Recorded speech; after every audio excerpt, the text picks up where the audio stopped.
एक घने जंगल में एक चालाक लोमड़ी रहती थी। उसका नाम था चंचला। चंचला अपनी बुद्धिमानी और तेज सोच के लिए जानी जाती थी। वह अपने शिकार को पकड़ने के लिए हमेशा नई तरकीबें अपनाती थी। एक दिन चंचला जंगल में भोजन की तलाश में घूम रही थी। तभी उसने एक बड़ी गुफा देखी जो बहुत ही रहस्यमयी लग रही थी। गुफा के पास से ताजा मांस की खुशबू आ रही थी। चंचला का पेट भूखा था लेकिन वह सतर्क थी। उसने सोचा, ये गुफा इतनी शांत क्यों है, हो सकता है यहाँ खतरा हो। चंचला ने गुफा के बाहर मिट्टी पर पंजों के निशान देखे।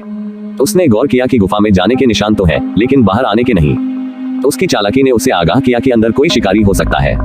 चंचला ने सोचा कि गुफा के अंदर जाकर देखना बहुत खतरनाक हो सकता है। उसने एक योजना बनाई। वह अपनी आवाज बदलकर गुफा के पास जाकर बोली, ओ गुफा, क्या तुम मुझे नहीं पहचानती? यह मैं हूँ, तुम्हारी पुरानी दोस्त चंचला।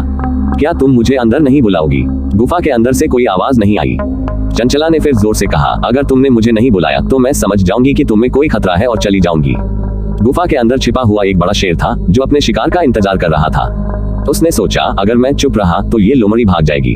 शेर ने अपनी आवाज को गुफा की गूंज जैसा बनाकर कहा, आ जाओ मेरी प्यारी लोमड़ी, तुम्हारा स्वागत है। चंचला ने तुरंत शेर की चाल को समझ लिया। उसने मुस्कुराते हुए कहा, ओह गुफा, आज तो तुम्हारी आवाज बदल गई है। लगता है तुम बीमार हो, मैं किसी और दिन आऊंगी। ये कहकर चंचला तेजी से वहां से भाग गई। शेर अपनी मूर्खता पर पछताता रह गया। कहानी की शिक्षा, खतरों के संकेतों को समझना और अपनी बुद्धि का उपयोग करना हमेशा आपको मुश्किल परिस्थितियों से बचा सकता है। ऐसे ही और वीडियोस देखने के लिए सब्सक्राइब का बटन क्लिक कीजिए या नीचे फॉलो पर क्लिक कीजिए। धन्यवाद।